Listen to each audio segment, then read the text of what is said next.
Good evening and welcome to Lagos Update on Lagos Traffic Radio 96.1 FM. This program highlights the activities of the Lagos State Governor and other state events. I'm Adeola Akindele. In the highlights of the program today, Governor Sanwo-Olu describes Lagos as tourism potential for music, films, arts, and culture in Africa, declares J. Randall Center Museum open for public use.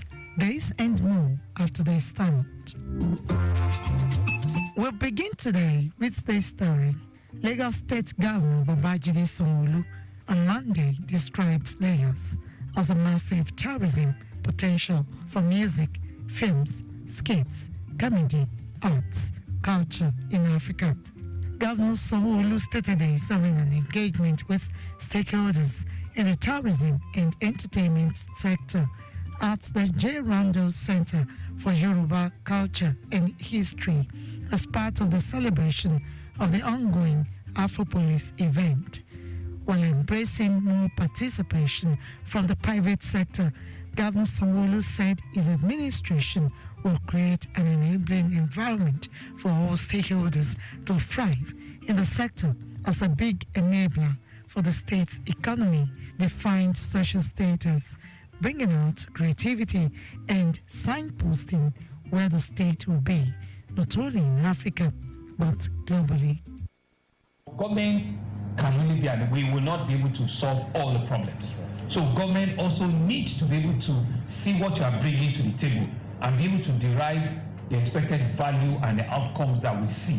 Commissioner for Tourism, Arts and Culture, Toke Benson Awoyinka, noted that the Afropolis Festival of Arts is to showcase Lagos as the creative and entertainment hub of Africa, with tourist sites like J. Randall Center for Yoruba and Cultural History for the preservation of the Yoruba culture for generations yet unborn. Importantly, this initiative is not about preservation, it's about innovation. We invite our youth to engage with the real, interpret our heritage in contemporary ways, bridging the gap between generations and ensuring our culture remains dynamic and relevant. Governor Sanwo-Olu, alongside key stakeholders, took a tour around the J. Randall Center for Yoruba Culture and History, declared the museum open for public use, with a call on everyone to support the state government in ensuring the repatriation of Yoruba inheritance to build the heritage, history, and culture. The event was attended by some members of the State Executive Council, top government officials, members of the diplomatic corps, tourism enthusiasts, traditional rulers, the Super Falcons, and their Algerian counterpart, among others.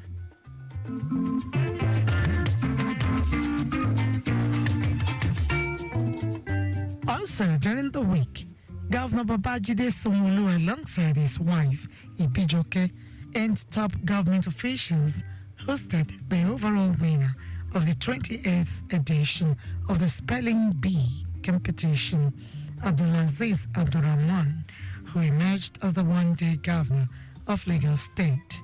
During the visit, Governor Sanwo-Olu, who was represented by the Deputy Governor of the state, Obafemi Hamzat, congratulated the students for their remarkable achievements, noting that the Spelling Bee competition has continually fostered confidence and vocabulary development among participants. Hamzat urged the students to emulate past winners who have excelled in various fields. Lagos State Head of Service Olabode Aguru commended government's investment in education as a means of securing the future of Lagos State. Abdurrahman from Oriwu Senior Model College, Ikorodu, was accompanied by his team members, the one-day Deputy Governor, Oke Sowanu of Ansaruddin Senior Grammar School, Badagry, and the one-day Secretary to the State Government, Sahid Alimot Odere of Jubilee Model Senior Grammar School. Koka Aguda.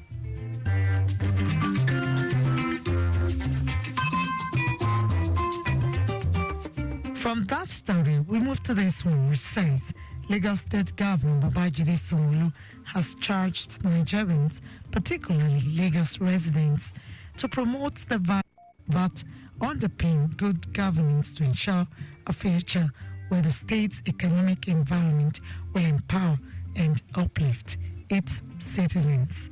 He said strong governmental institutions, effective leadership, and an unwavering commitment to transparency will build a strong and thriving economy. Governor Sanwo-Olu stated this on Wednesday at the opening ceremony of the 2024 annual conference of the Chartered Institute of Directors held at Victoria Island, Lagos. He said the conference, with the theme Good Governance as a Catalyst for Economic Recovery, Growth and Development, captured the current challenges and illuminated the paths towards a more resilient and prosperous future.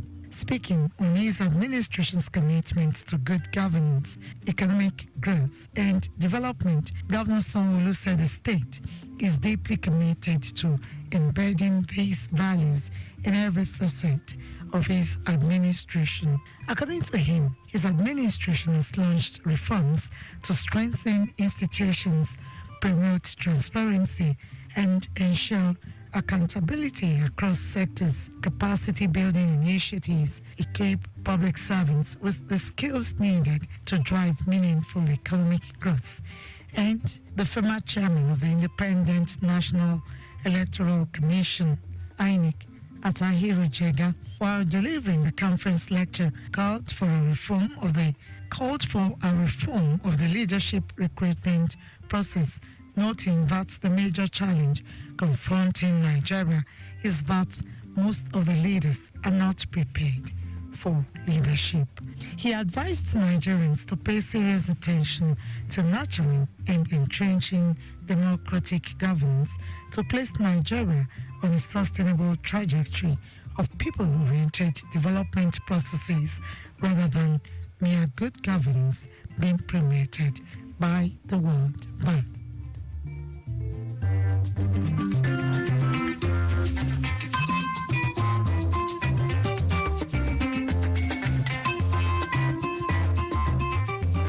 And finally, on the program today, Lagos State Governor Babajide Sanwo-Olu has described the Ibom Towers project as a beacon of the fruitful alliance between Lagos and Akwa Ibom states. Speaking at the groundbreaking ceremony of Ibom Towers in Victoria Island, Governor Sanwo-Olu said it would create a unique space that encourages business, investment, vibrant community life, and embodiment of a collective vision for Nigeria's growth, driven by creativity, collaboration, and a commitment to excellence. This is what the government is supposed to be. We're supposed to do peer review. We're supposed to look at where you have comparative advantage and utilize that comparative advantage to the benefit and to the betterment of your people. And so indeed, we are happy that Akwa Ibom State and the Akwa Ibom government has made this decision.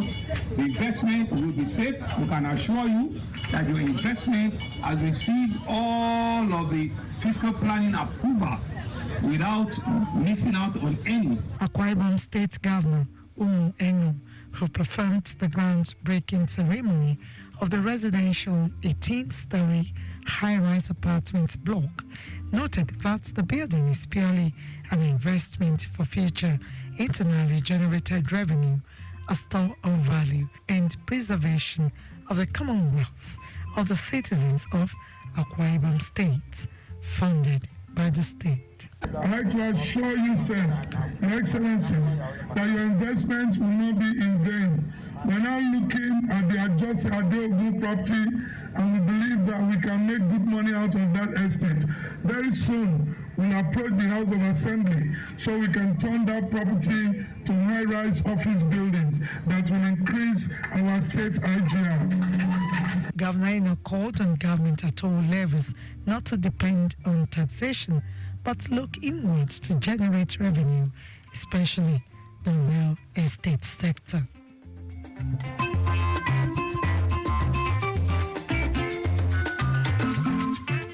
And with that story, we conclude this week's edition of Lagos Update, a program that highlights the activities of the Lagos State Governor and other state events. You can follow us and like all of various social media platforms: X at Traffic Radio 961, Facebook Lagos Traffic Radio 96.1 FM, Instagram Lagos Traffic Radio 961. Subscribe and watch news and programs live on YouTube at Traffic Radio 961. You can also visit our website www.trafficradio961.ng. Thanks to my producer Babatunde Akinyemi and studio engineer Oyeshola Ola, with support from the social media team. The executive producer is Tayo Akoli. I'm Adeola Akindele. Next week is another date. Stay